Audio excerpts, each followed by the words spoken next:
video is about all the cool stuff and cool mods and cool upgrades that you should have done to your KTM 300, but didn't because you were too big of a wuss.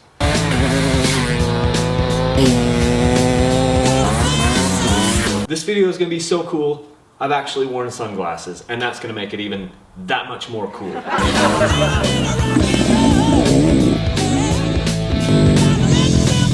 Because seriously, dudes that wear sunglasses indoors, in garages, in their houses and stuff, are pretty dang cool.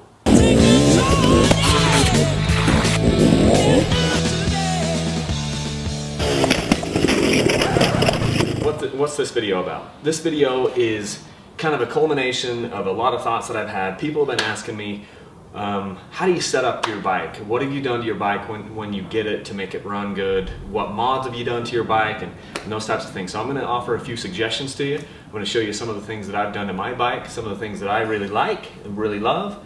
And you can take it or leave it. You can put it, this will apply to a wide variety of motorcycles, 250s, you know, 300s, 200s, whatever it is.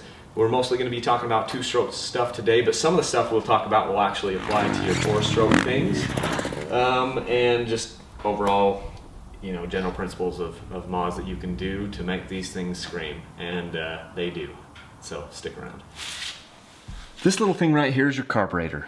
You need to jet this thing properly. If you don't know how to jet your bike, then you need to start learning. Or you need to take it to a mechanic or somebody that does know how to jet the bike, because this is probably the best mod you can do. Get your bike jetted so it's not too lean, it's not too rich. You can change your needles inside here, you can change your jets inside here, you can adjust your you know, your medium, your idle circuit to get the bike running right. This is key. You get your bike jetted right, they scream. If your bike isn't jetted right, they don't scream. Okay, a little bit about needles and jets. You've got your jets. Here are your main jets. They look like this. Here is an example of a pilot circuit jet, so they're a little bit longer and skinnier. And then you've got your needles. If you don't know how these things work, we'll have to do a video on this stuff, but having your bike jetted properly with the right needles, the right needle position, which is this where the clip is on the top of the needle, and the right jets, this is very, very critical on making your bike run properly. One of the biggest mods you can do to make your bike run the best is to have it jetted properly. Let's talk power valves for a minute. This thing in here is your power valve. Inside there you have power valve preset springs. When the bikes come from the factory, they will come with, and you get this fun little thing here, and if I can get these out, you get this fun little thing with a couple of jets and a couple needles, and you also get a couple different springs. The one that comes with it is the yellow spring. It's the intermediate spring, good for smooth all-around power. They also come with a green spring, which is a little bit more mellow. This spring is a heavier spring, so it keeps the power valve closed longer. And then there's also a red spring. The red spring is the one I put in there. The red spring is a lighter duty spring, lets the power valve open sooner, therefore you get more power faster. The red power valve gives you that two-stroke hit, you know, big, gnarly, nasty power earlier in the power band. I like that, but a lot of guys will leave their yellow in. If you're not sure, leave the yellow in. If you want a little bit more pop and a little bit more pep out of your bike sooner, you can go ahead and put the red power valve in. You might suffer a little bit of low end, but the bike just comes alive when you have that red valve in, power valve spring in. You can also adjust your power valve here, make small increments.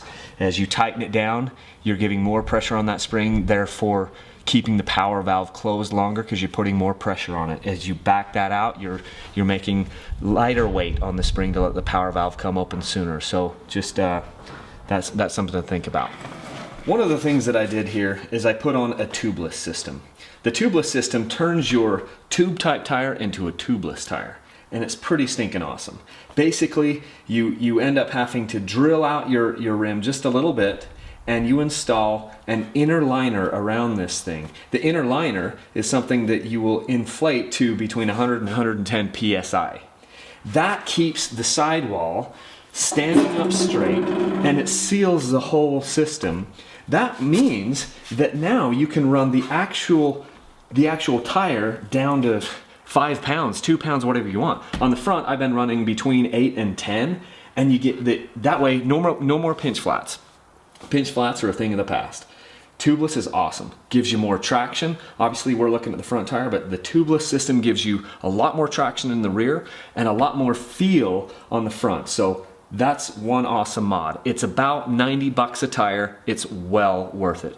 Makes your tire lighter because you don't have all that big heavy tube in there. Pinch flats are a thing of the past, and awesome. Love the tubeless system. Go for that. Tires, just a word on tires. Now I'm not gonna say I know which is the best tire. I've tried a lot of different tires. But what I'm talking about as far as performance with tires is one of the best performance enhancers that you can do for your bike is by putting new rubber on it. You put a new tire on your bike and suddenly you get a ton more traction. We already talked about the tubeless system. I would recommend the tubeless system because you're gonna be able to run lower pressures. You can run, I'm running like 7 in the rear here, and I have no fear of getting pinch flats because of my tubeless system, so I get a ton more traction. But putting a new tire on is like putting a pipe on your bike because you just get that much more power. So, you know, tires are expensive sometimes, but it is a very good mod. It's something that you want to keep a new tire on your bike, and you'll get better performance out of it, better traction, and it's an overall better experience. Very important, get your sag adjusted. The sag is how much the suspension will compress with your weight on it. That affects handling, that affects cornering, that affects how the bike just feels overall. You will notice that if your bike is not set up properly, your bike can start sort of push through corners, want to go straight. It can sort of dive into corners as you're trying to go around. So getting the sag set correctly, and we're not going to go in on how to do that, is going to be very critical on setup to make sure that your bike feels right to you and works really well for what you're doing.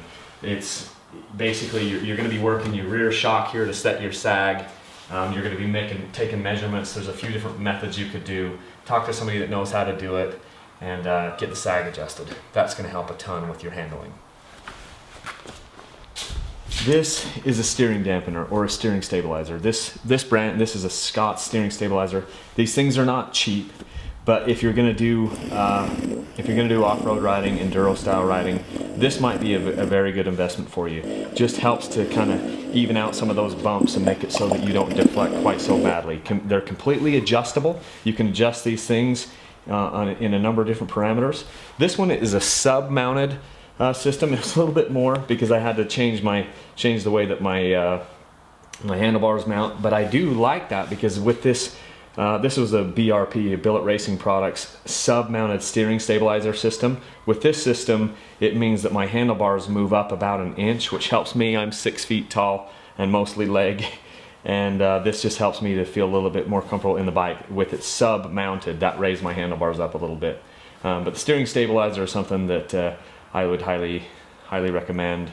Not something that you have to do because it is kind of expensive when you get the whole package, but it's a nice mod. These are, I think they're Cycra. These are Cycra full wrap handguards. These things have saved my levers and saved my bike a number of times. I beat the crap out of this one on a Moab trip I went on recently. I'll have to put in the clip to show you what happened. This thing got kind of bent down, but this did save my levers. Some guys don't like a full wrap handguard. They might like more just the flag handguards, but I like the full wrap handguards for the protection that it gives. So gonna have to either replace this one or take it off and bend it back because it kind of got chewed up on that poison spider trail. Pipe and silencer. This is a stock pipe off a 2014 bike or 2012 bike I had. I beat the crap out of this one. I took off my FMF pipe to have it fixed because I beat it up a few different times, so I'm gonna have that kind of fixed. But a pipe is a good mod to put on. Once again, this is the stock pipe on this bike. This is a 2014 bike. It's a 2012 pipe, the same pipes. But you can go with FMF pipes. Those are very good, like the gnarly pipe if you're gonna do off-road stuff. Pro Circuit Platinum 2, that's a very great pipe as well. But more so than that, I think you get more bang for the buck out of the silencers. So I'm just going to come back here and take a peek at the silencer. The silencer is kind of where the money is made. Honestly, I'd rather have, if you can only afford to do one, do the silencer. And I like this FMF silencer. I think it's the Turbine Core 2. Oh yeah, it says right there, it's the Turbine Core 2. This is a really great silencer, and I think you'll probably get a bigger help in your performance just by changing to the FMF silencer. And this is a Forest Service approved spark arrestor too. So it's pretty awesome, but you're gonna get probably more bang for the buck out of this than you will by changing your pipe. Just my 2 cents on that. Radiator braces are a great idea to put on your bike. I don't know how well you can see this, but there's a whole apparatus here that just kind of keeps the radiators from squashing down when you dump it, when you wreck it on, you know, all kinds of situations. This is something that's going to help to save your radiators. As you can see, I don't know if I'll have to re-expose this shot, probably will. This bike has taken a number of big time hits on this side. You can sort of see in the plastic if I get it in focus. This has taken a bunch of big time hits, and that those radiator braces, you can see it here on the back. It's helped to keep that radiator from just getting squashed and mangled.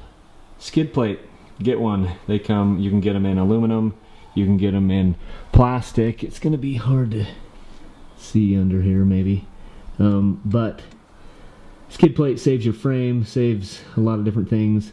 Look at that, my silencer acts as my part of my skid plate there. Welcome to 2 strokes. Hey, but the pipes are not that expensive. You can replace your pipe for like, I don't know, 150 bucks or something. So anyway, get yourself a skid plate too. While we're talking about protection, let's see if I can get out of the light here. This is an Enduro Engineering rear disc guard. Some people call it a shark fin. This is an awesome upgrade to put on your bike to keep you from nailing your rear disc and bending that or breaking that.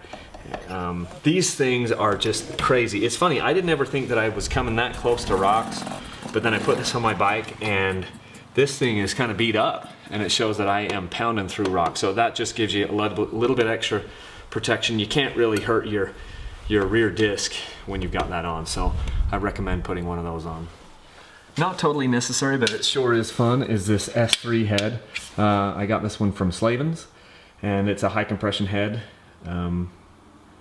Just a fun mod. On this 2014, it helped to get me some of my low end back and just made it a little bit meaner, kind of like what my 2012 was. I always kind of felt like my 2014 was a little bit tamer than my 2012, and this gives the scream back to this bike. So they're about, I can't remember, a couple $100.